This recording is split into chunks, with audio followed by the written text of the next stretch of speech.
Content warning. This video contains intense imagery and sound, including historical depictions of violence, which may be disturbing to some viewers. Viewer discretion is advised, not recommended for audiences under the age of 13.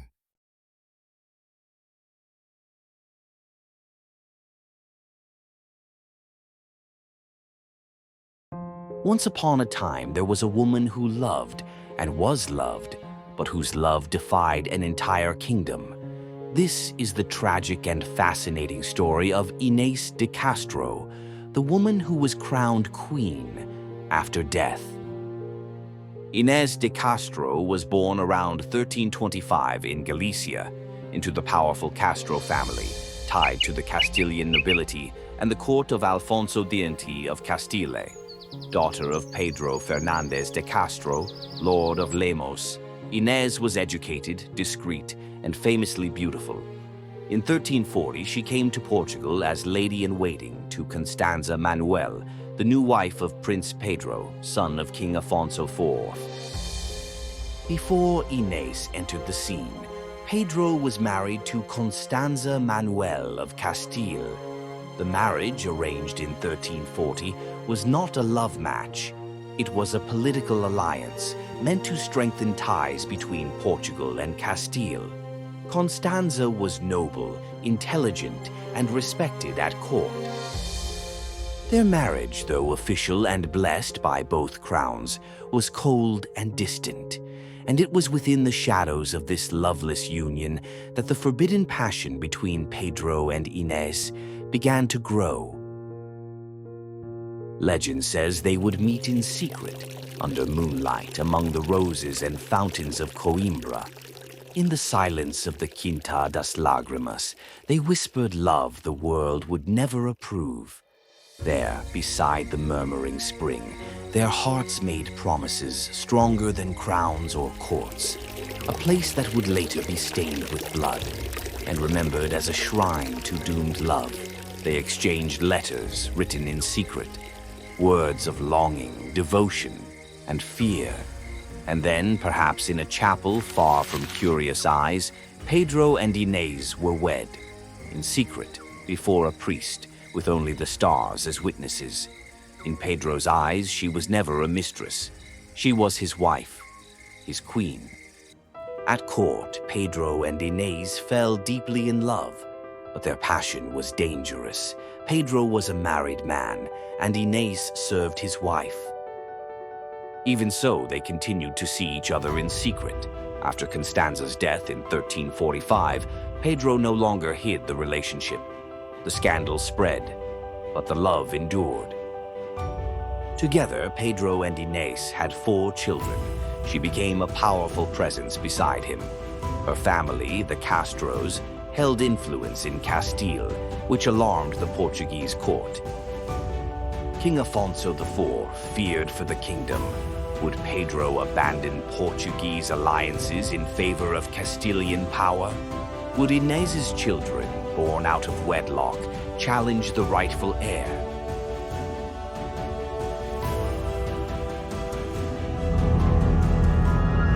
The court whispered. The nobles feared, and King Afonso IV could wait no longer. On January 7, 1355, while Pedro was away, Inés de Castro was executed by sword in the gardens of the monastery of Santa Clara a Vela in Coimbra.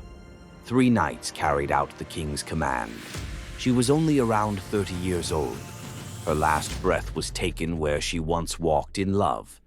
Pedro was not there, but when he returned and found her gone, his soul fractured. Pedro broke completely with his father. He withdrew to the north, rallied allies, and prepared for war. For 2 years, Portugal stood on the edge of civil conflict. Father and son no longer spoke, except through blades. But peace was forced through negotiation, not forgiveness.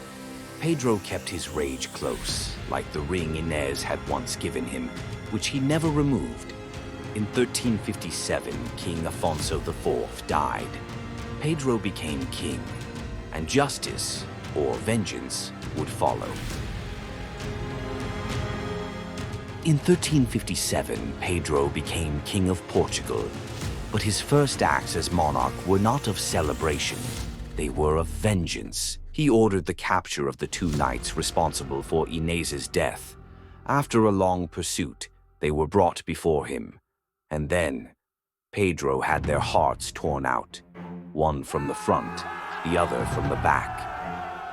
It was not justice as written by law, it was justice written in grief. They called him the Just King, but behind that title lay a broken man. What followed shocked the court and the world. Pedro had Inés's body exhumed, dressed in royal garments and placed on the throne, her skin pale, her crown set, her memory unforgotten. The court was summoned. One by one, the nobles were forced to kneel and kiss her hand, acknowledging her as Queen of Portugal. Then Pedro made his declaration public. He and Inés had been married in secret, and now, even in death, she was his wife, his queen, his equal. They say he whispered to her, that he held her hand, that he still wore the ring she gave him. He had loved her as a woman, as a mother, and now as a queen. This was not a ceremony of power. It was a ritual of mourning and of defiance. She was now Queen Inés, not of the court, but of memory, of legend, and of love.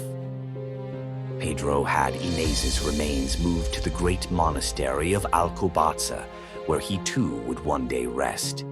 Their tombs were placed facing one another, carved with scenes of angels and judgment, so that when the day of resurrection arrives, they would rise, and the first thing they would see would be each other's eyes, a love not buried, but prepared for eternity.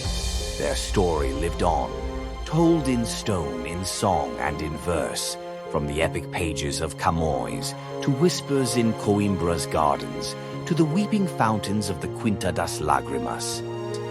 Pedro and Inés are not only legend, they are a question the world still asks.